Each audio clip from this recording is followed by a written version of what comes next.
एक बवाल विवाद मध्य प्रदेश में हुआ है जब मध्य प्रदेश के पूर्व मुख्यमंत्री, मध्य प्रदेश के कांग्रेस अध्यक्ष कमलनाथ ने जिस ढंग से बाबा बागेश्वर उर्फ पंडित धीरेन्द्र शास्त्री को छिंदवाड़ा में बुलाया है, स्वागत सत्कार किया, मेजबानी की, प्राइवेट प्लेन से पहुंचे, उनके सामने एकदम कमलनाथ का पूरा कुनबा जिस ढंग से लिखा जा रहा है, उससे सवाल उठ रहा है कि हिंदू राष्ट्र की वकालत करने वाले बाबा बागेश्वर आखिर कमलनाथ की जरूरत क्यों बन गए, या कोई सियासी मजबूरी है, वोट की मजबूरी, कि कमलनाथ का पूरा परिवार हिंदू राष्ट्र की बात करने वाले बाबा बागेश्वर के सामने पीछे हुए।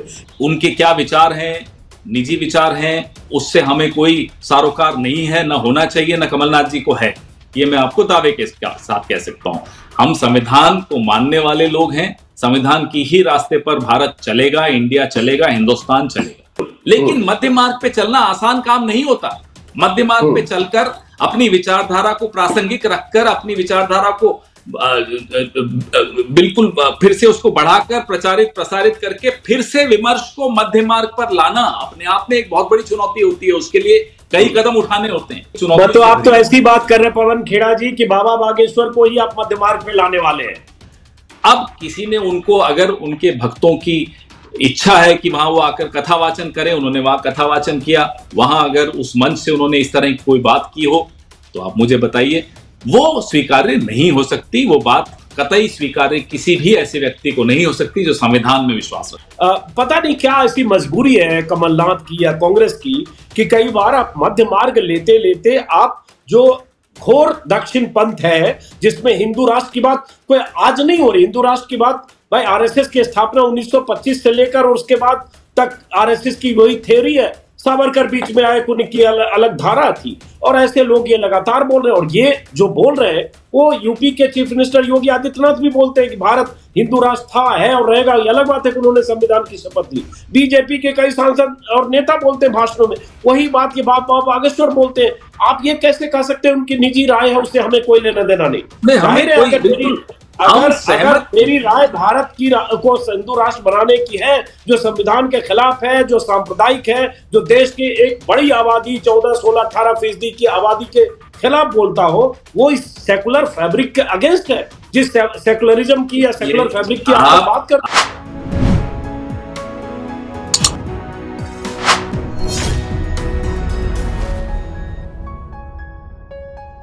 मध्य प्रदेश के पूर्व मुख्यमंत्री कमलनाथ 11 बार छिंदवाड़ा पर कमलनाथ, एक बार उनकी पत्नी, अभी उनके बेटे वहां से सांसद हैं, 9 बार खुद कमलनाथ सांसद रहे।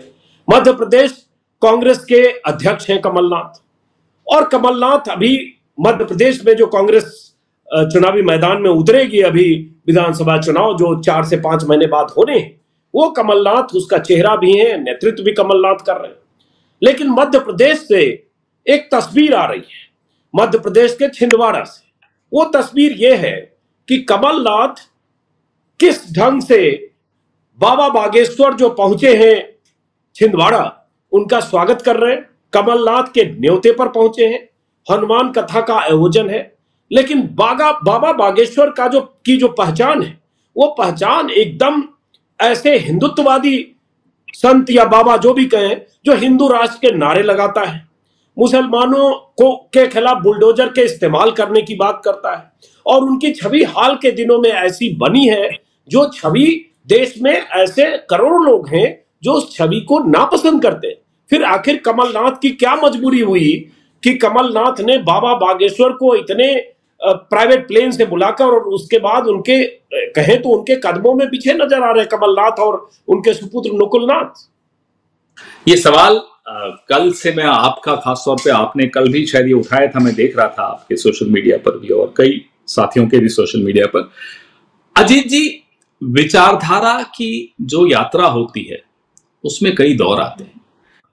विचारधारा को प्रासंगिक रखना का एक दौर होता है, विचारधारा को बढ़ाना, जीवित रखने का एक और चुनौती का दौर होता है। विचारधारा को विशुद्धतावाद से आप बढ़ा सकते हो, प्रसारित कर सकते हो, विचारधारा को व्यवहारवाद से आप प्रासंगिक रख सकते हो। अलग अलग दौर की अलग अलग आवश्यकता होती है। रही बात समझौतावाद की, माफ कीजिएगा, विष और अमृत में कभी कोई समझौता हो नहीं सकता, क्योंकि जीत मौत की होगी। इसलिए यह मत समझ लीजिए क्योंकि कमलनाथ जी ने किसी को बुलाया, कोई संसद रख ली, कोई सभा रख ली, कोई प्रवचन रख दिया, तो कोई समझौता है किसी विचारधारा से नहीं। हमारी विचारधारा एक मध्यमार्गी विचारधारा है। मध्यमार्गी विचारधारा के विषय में मैं पहले भी आपसे चर्चा कर चुका हूं, जहां तक मुझे याद आता है। मध्यमार्गी विचारधारा किसी भी एक्सट्रीम का रिजेक्शन है, लेकिन दोनों तरफ का सम्मिश्रण भी है। यह समझना अंतर बहुत आवश्यक है। लेकिन आज जिस दौर से हम गुजर रहे हैं, विमर्श एक एक्सट्रीम राइट में जा चुका है। तो अब मध्य मार्ग भी लोगों को शायद कहीं कंफ्यूजन हो जाता है कि जो मध्य मार्ग है कहीं ये राइट की तरफ तो नहीं जा रहा। जी नहीं, मध्य मार्ग है। और नेतृत्व शैली भी अलग अलग प्रकार की होती है। आपने एक उदाहरण दिया, मैं आपको और उदाहरण देता हूं। नेतृत्व शैली दो प्रकार की होती है। एक जो समाज को दिशा दिखाए, और जो राजनीतिक नेतृत्व है वो समाज को नेतृत्व दिशा तभी दिखा सकता है जब कुछ समय तक वो समाज के साथ चल के उसकी दिशा को समझे। हम समाज के साथ भी नहीं चलें और समाज को दिशा भी दिखाएं, ये अहंकार हम में नहीं हो सकता। और राजनीतिक नेतृत्व मैं बीच में रोक रहा हूं। आप फिलोसफिकल बात कर रहे हैं और आप मध्य मार्ग और ये सब बातें सुनने में ठीक है। ये जो बाबा बागेश्वर हैं, जिनका नाम पंडित धीरेन्द्र शास्त्री है, तस्वीर देख रहे हैं कमलनाथ, उनके बेटे नकुलनाथ जो छिंदवाड़ा से सांसद हैं। ये 3 तस्वीरें हैं TV9 के सौजन्य से, जिसमें कमलनाथ, उनके बेटे नकुलनाथ और उनकी वाइफ अलकानाथ। ये जिस ढंग से स्वागत सत्कार करते हुए कमलनाथ ने जो कहा, मैं आगे बताऊंगा अभी, जो अपने स्वागत भाषण में किया।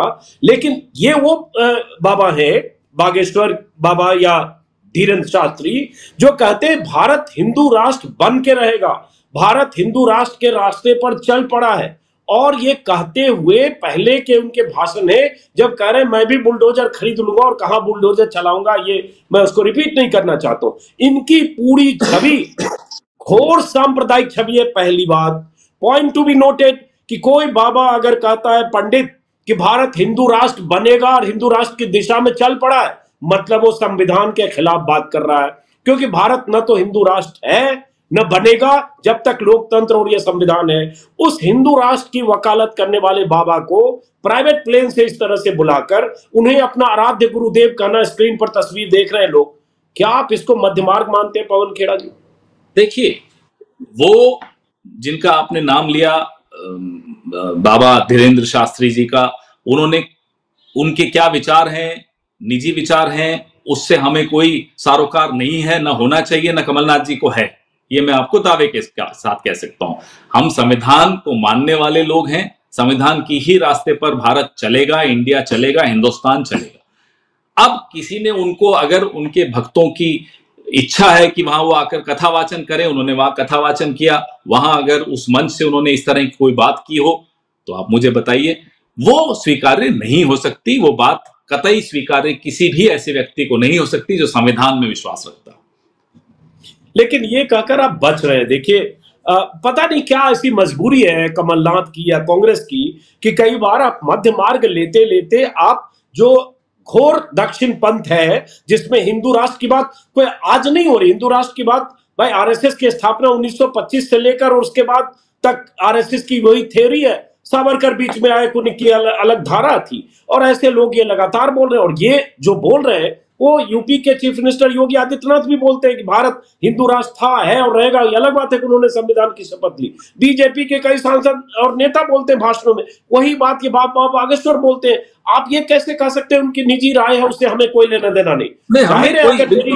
अगर मेरी राय भारत की को हिंदू राष्ट्र बनाने की है, जो संविधान के खिलाफ है, जो सांप्रदायिक है, जो देश की एक बड़ी आबादी 14, 16, 18% की आबादी के खिलाफ बोलता हो, वो इस सेकुलर फैब्रिक के अगेंस्ट है।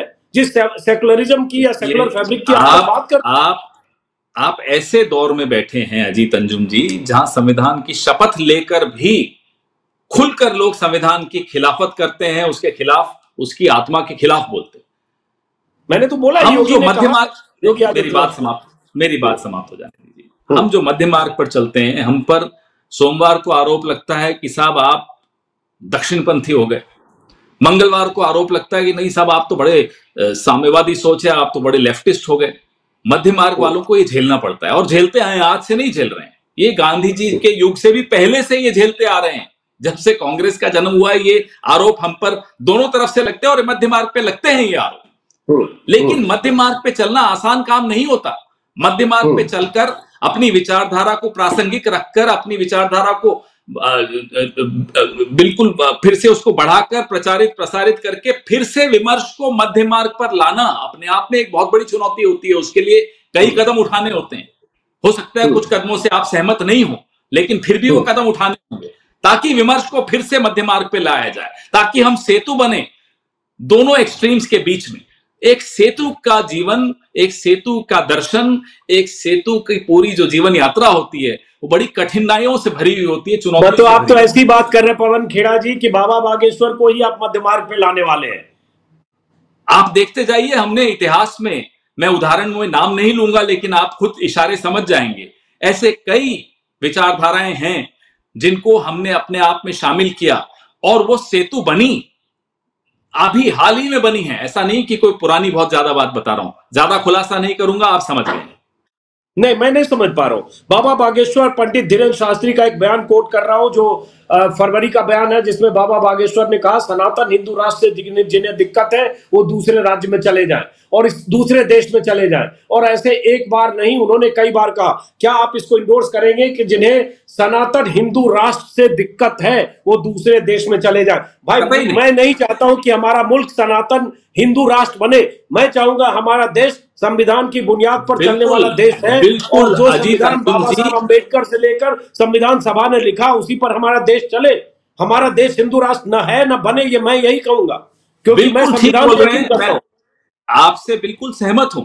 और जो बाबा बागेश्वर ने जो भी कहा, जो आपने अभी शब्द बताए मुझे, बिल्कुल हम उससे घोर असहमति है हमारी, इसमें कोई शक की बात नहीं। लेकिन बोलने का अधिकार सबको है, अपनी अपनी विचार रखने का अधिकार सबको है। उन विचारों पर अमल कौन क्या से कर रहा है वो देखिए आप। क्या हमारी किसी भी सरकार ने ऐसा कोई काम किया जो बाबा बागेश्वर या इस तरह की कोई विचार जो व्यक्त करते हैं उस पर किसी ने कोई अमल करके? ऐसा संभव ही नहीं है। हम सिर्फ संविधान पर चलेंगे, इसमें किसी को शक नहीं होना चाहिए।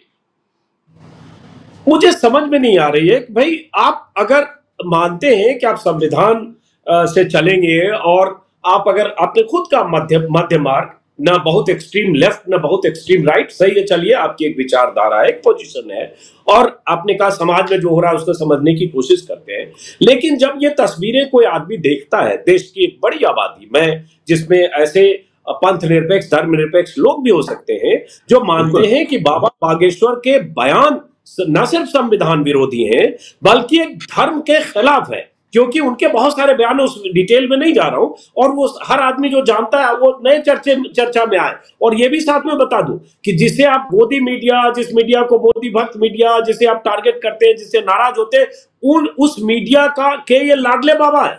उसी मीडिया ने बीते 2 सालों में इस बाबा को हाथों हाथ लेकर, पंडित धीरेन्द्र शास्त्री 26-28 साल इनकी उम्र है, इन्हें देश का इतनी बड़ी महान शख्सियत उसी मीडिया ने बना दिया है, और ये बीते 2 साल के भीतर हुआ है।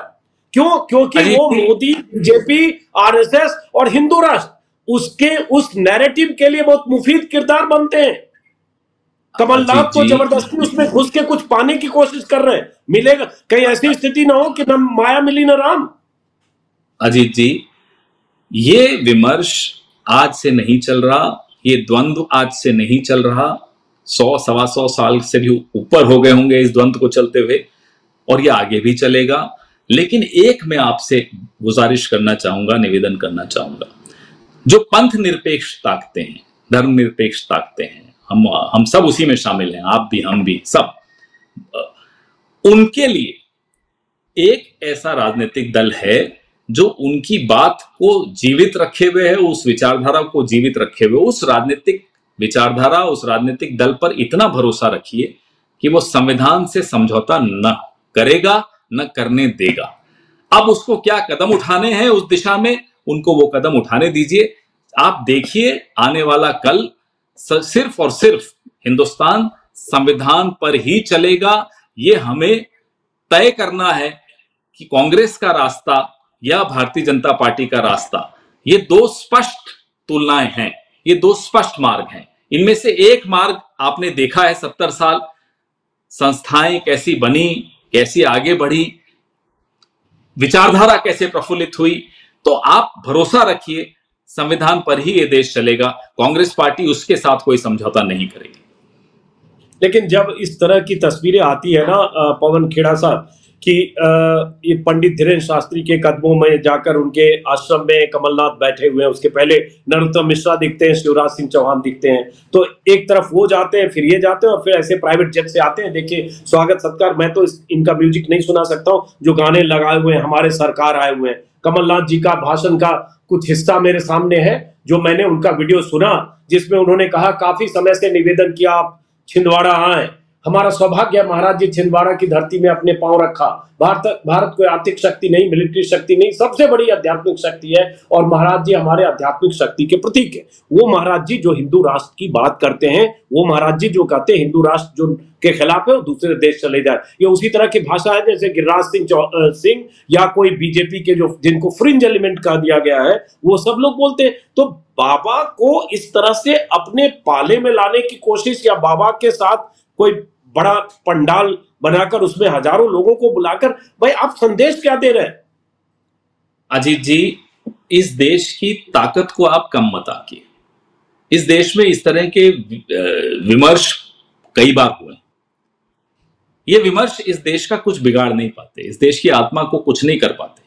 इतना भरोसा इस देश पर रखिए, चलिए आपको हम पर नहीं है, मान लेते हैं एक मिनट के लिए, इस देश पर भरोसा रखिए कि ये देश इस तरह की विचार को सफल नहीं होने देता। लेकिन इस देश की यह काबिलियत है कि हर विचार का स्थान इस देश में है। लिबरल का मतलब क्या होता है? लिबरल का मतलब होता है सबका स्थान है ना।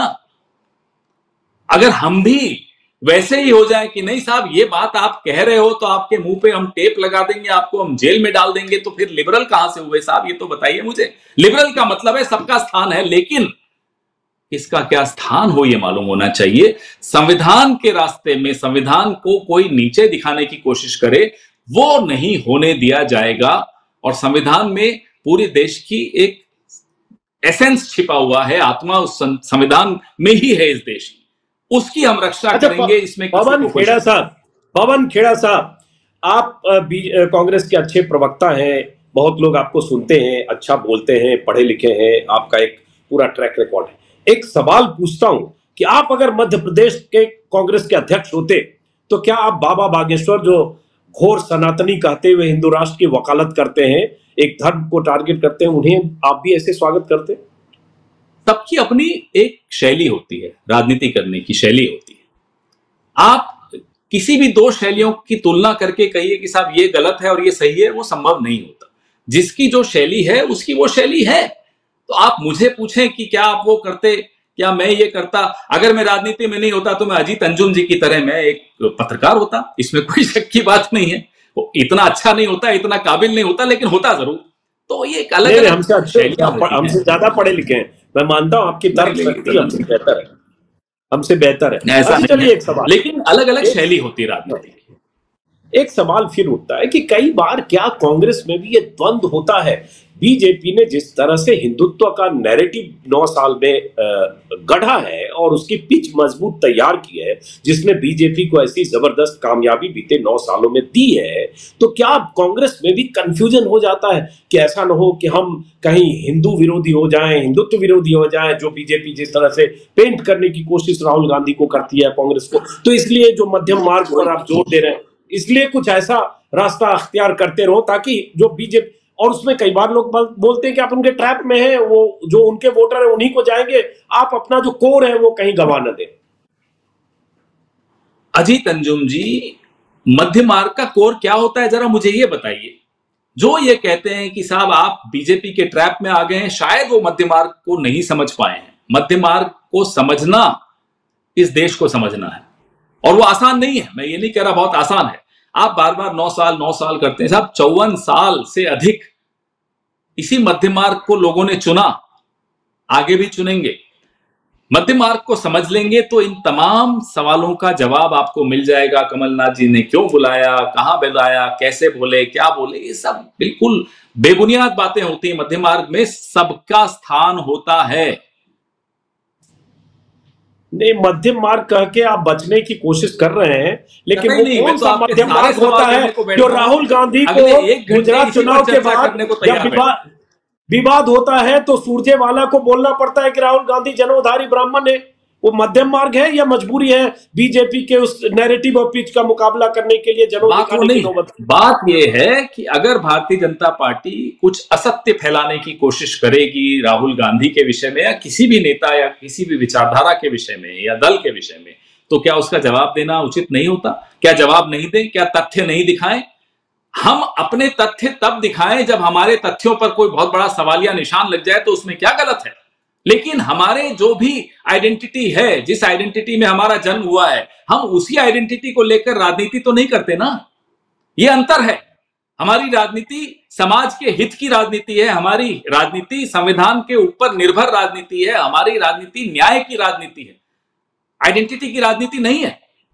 जाति जनगणना की बात हम क्यों करते हैं? हम जाति जनगणना की बात इसलिए कर रहे हैं कि सबकी भागीदारी, सबकी हिस्सेदारी सुनिश्चित हो सके। वो अपर कास्ट हो, तथाकथित लोअर कास्ट हो, ओबीसी हो, कुछ हो, मालूम तो पड़े किसकी कितनी संख्या है, मालूम तो पड़े किसकी कितनी भागीदारी और हिस्सेदारी होनी चाहिए। अच्छा, चलिए अब आखिरी सवाल कि अगर मध्यम मार्ग ये है, जो तस्वीर फिर से हम दिखाएंगे कि उस बार बार मैं रिपीट करूंगा ताकि सनद रहे, उस पंडित धीरेन्द्र शास्त्री के सामने बिछ जाना कमलनाथ को, जो इतने सीनियर लीडर हैं और मुख्यमंत्री रहे हैं और अभी प्रदेश अध्यक्ष हैं, बिछ जाना अगर मध्यम मार्ग है तो दक्षिण मार्ग क्या है, राइट विंग क्या है, एक्सट्रीम राइट विंग क्या है उसमें? और इनकी अभी उदाहरण देता हूं, आज का उदाहरण दे देता हूं, कल का। आप ही के वीडियोस में देख रहा था, आपके ट्विटर हैंडल पे भी देख रहा था और लोगों के भी देख रहा था, धीरेन्द्र शास्त्री जी आदिवासी गौरव सम्मान दिवस उनके मुंह से निकला। आज ही टीवी पर उत्तर प्रदेश सरकार की का विज्ञापन देख रहा था, वनवासी और आदिवासी में जो अंतर होता है ना, वो राइट और मध्य मार्ग में है। हम वनवासी नहीं, आदिवासी बोलते हैं, मूल निवासी, मूलवासी, आदिवासी, ये अंतर है। और कमलनाथ जी ने जो कार्यक्रम रखा वो आदिवासियों के बीच आदिवासियों को एक तरह से समर्पण किया इस पूरे कार्यक्रम को।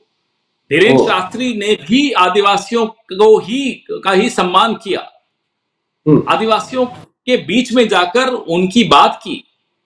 ये अंतर बड़ा स्पष्ट है और आप जैसे व्यक्ति को तो बहुत तुरंत समझ में आ गया होगा ये अंतर। नहीं, हमें तो तस्वीर समझ में आ रही है कि उनको वोट चाहिए, चुनाव का वक्त है, इसलिए वो अपने आप को, चूंकि वहां हिंदुत्व की पिच में कहीं कमजोर ना हो जाए, इसलिए धीरेन्द्र शास्त्री को बुला रहे हैं। इसके अलावा मेरे को दूसरा कुछ समझ में नहीं आएगा। और आप भी प्रवक्ता हैं, ऑन कैमरे हैं, ये बचाव करना आपकी मजबूरी है, नहीं तो आप भी यही समझेंगे कि मतलब यहाँ मैं कोई बचाव नहीं, कहीं नहीं अजीत जी, अजीत जी नहीं, बिल्कुल नहीं, मैं कोई बचाव नहीं कर रहा, ना मेरी कोई मजबूरी है बचाव करने की और ना बचाव की आवश्यकता है। बहुत स्पष्ट है, समाज के भीतर अगर आपको अपनी विचारधारा को जीवित रखना है, प्रासंगिक रखना है, तो कुछ वक्त तक समाज के साथ चल के समाज को समझना बड़ा आवश्यक है, इसमें कोई शक की बात नहीं तो हम अप्रासंगिक हो जाएंगे, हम और आप। कोई अर्थ नहीं रहेगा फिर इस बात का, इस संवाद तो सारे हिंदू राष्ट्र वाले को साथ ले आइए, सारे हिंदू राष्ट्र वाले को ले आइए समझने के लिए। बिल्कुल नहीं, बिल्कुल नहीं, ये बुलडोजर चलाने की बात कर रहे हैं धर्म विशेष के लोग। नहीं, जो कह रहे हैं छोड़ के चले जाओ, अगर हिंदू राष्ट्र नहीं चाहिए, सबको लाइए साथ। गलत समझिए, वो गलत है। इस मंच से अगर उन्होंने ऐसा कुछ कहा हो तो बोलिए आप, इस मंच से वो नहीं कह सकते। हम समाज में सेतु का काम करते हैं, हमारी मध्य मार्ग की जो विचारधारा है वो इस समाज में सेतु का काम करती है। हम समाज में विभाजन को खत्म करना चाहते हैं, समाज को फिर से संविधान की राह पर लाना चाहते हैं और उस दिशा में हमें जो भी कदम उठाने हैं हम उठाएंगे। किसी को यह शक नहीं होना चाहिए कि कांग्रेस पार्टी संविधान से कोई समझौता होने देगी। अच्छा, मान लीजिए वो आपने कहा इस मंच से नहीं करेंगे, इसके पहले वो करते रहे हैं, मान लीजिए 2 दिन नहीं करेंगे, हनुमान कथा करेंगे, अब फिर निकल के 4 दिन बाद या कोई उनसे बयान लेगा, फिर वही बात करेंगे, तो बीच में आपने कूलिंग ऑफ पीरियड मान लिया 3 दिन। तो अजीत जी, आपको क्या लगता है कि ये यात्रा इतनी जल्दी समाप्त हो जाएगी, ये संघर्ष इतनी जल्दी समाप्त हो जाएगा? ये बड़ी कठिन रास्ता डगर है, इसलिए इतनी आसान डगर नहीं होती। करा लेंगे क्या? नहीं, उनकी घर वापसी कराएंगे? बात सुन लीजिए। अभी तो इस देश में जो बैठे हैं सत्ताधीश, इनको देखिए क्या होता है, इनकी घर निकासी हो रही है, आप घर वापसी की बात कर रहे हैं। हमारी विचारधारा, हमारा मध्य मार्ग कठिनाइयों और चुनौतियों से भरा रास्ता है। भारतीय जनता पार्टी की डगर बड़ी आसान होती है, नफरत फैलाओ, राजनीति करो। नफरत में जो, माफ कीजिएगा, जो शिद्दत से ये नफरत की बात फैलाते हैं, उस शिद्दत से मोहब्बत की बात फैलाना आसान नहीं होता है। तो हमारे रास्ते में चुनौतियां लिबरल्स की तरफ से भी आती हैं, लेफ्ट की तरफ से भी आती हैं, राइट की तरफ से भी आती हैं, और तमाम चुनौतियों को हम साथ लेकर चलते हैं ताकि सेतु बनकर इस देश को जोड़ा जा सके। देखिए, हम तो लेफ्ट और लिबरल और राइट की बात नहीं करें। मैं पत्रकार हूं, मेरे सामने बाबा बागेश्वर तो आएंगे नहीं, इंटरव्यू सुधीर चौधरी और अर्नब गोस्वामी और बाकी जो लोग हैं उन्हीं लोगों को देंगे, उन्हीं को देते हैं, वही उनको हीरो बनाते हैं। हमारे पास आते हैं तो हमारे पास 100 सवाल है उनसे पूछने के लिए, और नहीं आएंगे हमारे पास। लेकिन आखिर में आप कोशिश कीजिए, आएंगे, कोशिश कीजिए, क्योंकि आएंगे तो सवाल बहुत कुछ बता जाएंगे इस देश को, आपको बुलाना चाहिए। आखिर में सवाल है, एबीपी न्यूज की वेबसाइट है शायद या किसकी है, जिसमें एक सवाल, एक जानकारी है कि कमलनाथ के हिंदू बच्चों के जरिए हिंदुत्व में सेंध लगाने की तैयारी में कमलनाथ छिंदवाड़ा के 11 ब्लॉक के 300 से ज्यादा स्कूलों में 14,000 बच्चों की सुंदरकांड और बाल कांड समान ज्ञान प्रतियोगिता कमलनाथ ने कराई, जिसमें 110 बच्चों का बाबा बागेश्वर और कमलनाथ सम्मान करेंगे। बहुत आम है, सुनिएगा। बच्चों को मिले प्रमाण पत्र में नकुलनाथ कमलनाथ के साथ बाबा बागेश्वर की तस्वीर होगी। और आखिरी लाइन इंपॉर्टेंट है, प्रतियोगिता में शामिल बच्चों ने कहा, भारत को हिंदू राष्ट्र बनना ही चाहिए। नहीं, ये गलत है। अगर ऐसा है तो मेरी जानकारी में नहीं है, लेकिन जब कमलनाथ जी की 18 महीने की सरकार थी मध्य प्रदेश में, तो उस दौरान हर धर्म के विषय में पाठ्यक्रम में ऐड किया गया, जोड़ा गया था कि हर धर्म के विषय में कुछ ज्ञान लोगों को मिले, बच्चों को मिले। वो तो मैं उसको गलत नहीं मानता। सेक्युलरिज्म की भी 2 परिभाषाएं हैं, हर धर्म से दूर या हर धर्म के साथ। बिल्कुल होना, वहां तक तो हम बिल्कुल सहमत हैं, लेकिन उसके अलावा जो आप कह रहे हैं वो मेरी जानकारी में नहीं। चलिए, ये सब दलील आपकी पवन खेड़ा साहब मान भी ली, लेकिन क्या आपको लगता है कि इस तरह से पंडित धीरेन्द्र शास्त्री को बुलाकर और उनके कदमों में जिस ढंग से नकुलनाथ, कमलनाथ और पूरा कांग्रेस परिवार बिछा हुआ है, इससे चुनावी फायदा होगा और वोट कुछ मिलेंगे क्या मध्य प्रदेश में? अजीत जी, मध्य प्रदेश की बात कर रहे हैं आप, तो मैं आपको शतकों पहले की बात करता हूं, इसी इलाके की बात करता हूं। चारवाक के नास्तिकतावाद को मानने वाले लोग महाकाल के मंदिर के बाहर खड़े होकर भक्तों को और श्रद्धालुओं को अपशब्द बोलते हुए उनसे भिक्षा मांगते थे और उनको भिक्षा मिलती थी। अपशब्द बोल रहे हैं और भिक्षा भी मांग रहे हैं, होता था। यह है इस सभ्यता की दास्तान, यह है इस सभ्यता की ताकत जिसमें हम जी रहे हैं आज। आप एक नरेंद्र मोदी, एक अमित शाह, ये जो भी हैं, इन लोगों की जो एक शैली है कि साहब ऐसी लकीर खींच देना कि इधर वाले इधर, उधर वाले उधर, ऐसे नहीं होता है। इस सभ्यता में ये स्वीकार्य नहीं है। अगर चारवाक के चाहने वालों को भिक्षा उन लोगों से मिलती जिनको वो गाली दे रहे हैं, फिर आप क्या बात कर रहे हैं बागेश्वर की और क्या बात कर रहे हैं कमलनाथ जी की? यह है इस देश की ताकत। इस ताकत को कम मत आंकिएगा। मध्य मार्ग को समझेंगे जब इस हमारे चाहने वाले लिबरल क्लास के लोग, तो उन्हें समझ में आएगा कि क्या है इस देश का रास्ता। तो अब से कांग्रेस पार्टी हो गई, कांग्रेस पार्टी ब्रैकेट में मध्य मार्गी है, इसमें क्या शक की बात है? सेंट्रिज्म नहीं है क्या? कांग्रेस पार्टी को आप सेंट्रिस्ट नहीं मानते तो क्या मानते हैं? हैं हम तो सेंट्रिस्ट। हमारी राजनीति आज से नहीं, शुरू से, प्रारंभ से सेंट्रिस्ट राजनीति रही है, और इस देश का रास्ता भी सेंट्रिज्म है। इस देश का मार्ग ही मध्य मार्ग है, जिसको भारतीय जनता पार्टी राइट में ले जाना चाहती है, कोई लेफ्ट में ले जाना चाहता है। और देश में हिंदू राष्ट्र के विरोधियों को विदेश भेजने वाला, पाकिस्तान भेजने वाला, सबका स्वागत है। अरे वो उससे बोलने वाला बोलते रहे, उससे क्या होता है? बोलने का अधिकार सबको है। सरकार में जो है, राजनीति में जो है, उनका कर्तव्य क्या है, वह ध्यान रखने योग्य बात है। उनका कर्तव्य है कि बोले कोई कुछ भी, चले संविधान के रास्ते पर। चलिए, बहुत बहुत शुक्रिया। कुछ तल्ख और तीखे सवाल भी हुए, अच्छा होने चाहिए। जी होने चाहिए, होते और रहने इसलिए चाहिए और कि ये चर्चा चलती रहनी चाहिए। और इसलिए कि बाबा बागेश्वर की तस्वीरों के बाद लगातार बहुत सारे लोग सवाल पूछना चाहते हैं कि आखिर ऐसी तस्वीर क्यों है। हालांकि बहुत चौंकाने वाली नहीं है, क्योंकि कमलनाथ को उनके कदमों में बैठे हुए लोग देख चुके हैं। लेकिन क्या बाबा बागेश्वर की इस तरह से मेहमान नवाजी करने से, आगवानी करने से, आरती उतारने से, उनके चरणों में चरण धोने से क्या कमलनाथ को फायदा होगा, चुनावी फायदा? ये बड़ा सवाल है। कहीं न कहीं इसके पीछे वोट बैंक एक मकसद है, जिसे पवन खेड़ा माने या ना माने। फिलहाल आपका बहुत बहुत शुक्रिया पवन जी, और दर्शकों का बहुत बहुत शुक्रिया। धन्यवाद। फिर मुलाकात और होती रहेगी। नमस्कार।